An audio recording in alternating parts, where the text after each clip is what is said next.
Järgnevas loos külastame ka Türgis Istanbulis asuvat ringrada, kuhu on oma nii-öelda kodubaasi loonud Porsche tehase tiim. Ringrajal testitakse ja tutvustatakse Porsche uusi mudeleid ning meil oli harukordne võimalus tutvuda uute 911 mudeliseeriaga.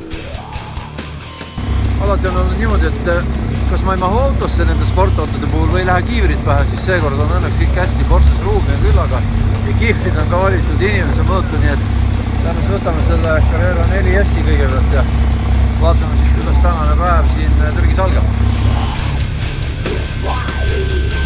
Jätkuvalt on Porsche maailmas ainus autotootja, kes toodab seeria tootmisesse just selliseid masinaid, mis on võimelised ka ringrajal võidusõidumasinatele võrdväärselt vastu astuma.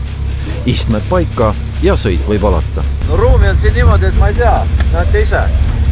Tegemist on ikka inimesele mõeldud sportautoga, väga hea.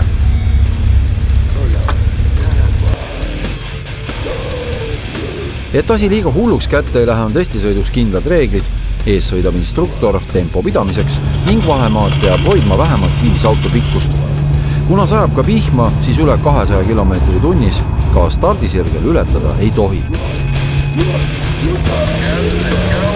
Kõik mudelid, nii Carrera 4S, Turbo kui ka Turbo S käituvad rajal ülihindlalt.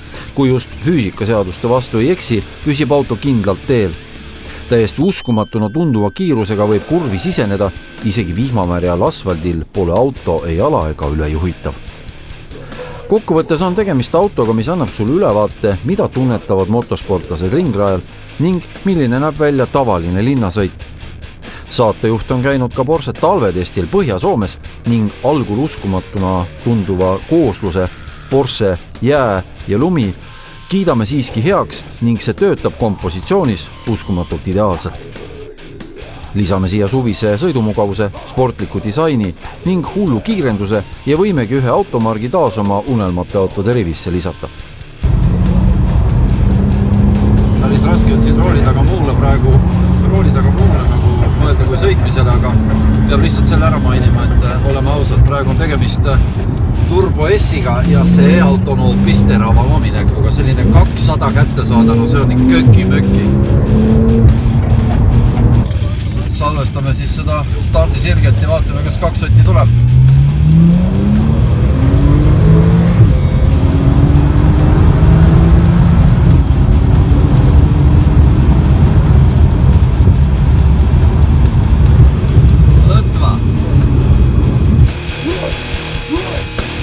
Lubatakse natukene nii-öelda siis ka poistel hullata, ehk siis Carrera Turbo S on meil siin selja taga, mis tegelikkuses kiirendab 100-2,8 sekundiga. Meil on natukene niisk asfalt, ehk siis öeldi, et läheb 100-3,2 ja seda ühe sellise nupu abiga, mille nimi on siis launch control, miks siis annab, kas oli 20-30 sekundiks sellise erilise poweri sellele autole. Ja siin 150 meetri pärast on see pidurdusmärk. Ja selleks hetkeks on auto sees juba 110 km tunnis ja siis peab ta ka kohe seisma jääma. Nii et selline väike meeste lõbustused ka sellel kõigel asjal juures.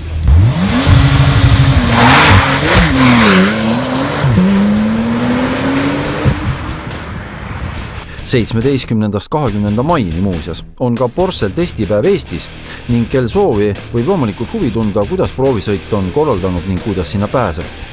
Seda ikka Porsche Eesti kodulehe vahendusel porsche.ee.